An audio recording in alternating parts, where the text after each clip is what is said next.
Bonjour Ildefonse. Bonjour. 9 ans après la disparition du feu général Ignacy Beya Dema, quel souvenir gardez-vous de l'homme?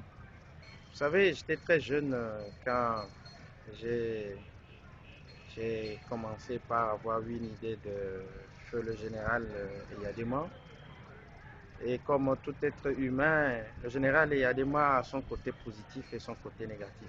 Le côté négatif emporte beaucoup plus sur le côté positif, à ce que je sache, en faisant allusion à mon jeune âge où j'ai découvert euh, feu le général Eyadema. Je ne l'ai jamais vu en face, mais j'ai pu découvrir l'homme à la conférence nationale souveraine où les Togolais qui se sont regroupés, les fils et filles togolais qui se sont regroupés à la salle Fazao ont essayé de parler de la personne. Oui, je l'ai dit tout à l'heure que le côté négatif l'emporte sur le côté positif. Vous voyez ce que nous vivons aujourd'hui. Feu Yadema a été un père qui, quand il faut parler de la jeunesse, a essayé euh, euh, de faire fi de ce qu'un père peut donner à ses enfants. Parce qu'on ne peut pas comprendre que dans un pays où euh, l'État doit essayer de s'occuper de la jeunesse, et Yadema le disait bien qu'aucun sacrifice n'est trop grand quand il s'agit de la jeunesse, mais il n'a pas essayé de promouvoir la jeunesse comme cela se doit. J'en ai pour preuve les motions qui sont au finish rémunérées, les marches de soutien qui sont au finish rémunérées, et puis l'animation politique rémunérée qui a fait que la jeunesse togolaise de l'époque où Eyadema lui-même n'était pas une jeunesse togolaise comparable à celle africaine. Et donc, l'homme, comme on l'a toujours soigné, Baba, l'éléphant, le baobab, le dictateur. Quand on parle de dictateur, comprenez un peu ce que la personne est.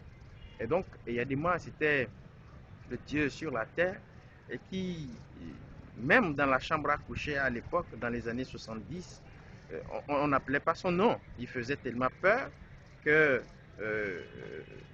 les Togolais qui devaient normalement se réjouir de leur président s'enfermaient dans ce carcan-là, dans cette peur bleue, parce que l'homme a érigé un règne basé sur l'arbitraire, sur le tribalisme, sur le régionalisme, sur la dictature, comme je l'avais souligné entre-temps. Et donc, un souvenir beaucoup plus amer parce qu'il a laissé un Togo où les fils et filles sont encore profondément divisés. Il a laissé un Togo qui, aujourd'hui, se cherche encore parce que s'il avait bien fait comme au feu de Boigny, je suis sûr que le Togo ne sera plus à la croisée des chemins comme c'est le cas aujourd'hui. Donc, voilà un peu. Bien, le côté positif, c'est vrai que Eyadema, il se prenait pour le dieu de la terre, mais la violence exercée par Eyadema, comme on l'a vu avec son fils actuel, a été une violence cachée. Mais aujourd'hui, la violence prend le pas sur ce qui a été constaté sur son régime. C'est vrai qu'il y a beaucoup de choses, mais c'est le seul côté positif que je peux souligner de lui. Sinon, le reste, j'ai gardé un souvenir beaucoup plus amer et négatif pour cet homme. Il n'est pas un exemple. Regrettez-vous la disparition de cet homme par rapport à son fils? Je suis un être humain. Je regrette qu'un être humain soit décédé.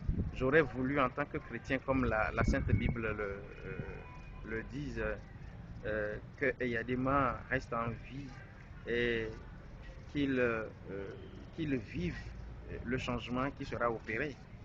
Et donc, dire que je regrette qu'il soit décédé en tant qu'être humain, ce n'est pas ça. Merci Ildefonse. Ouais.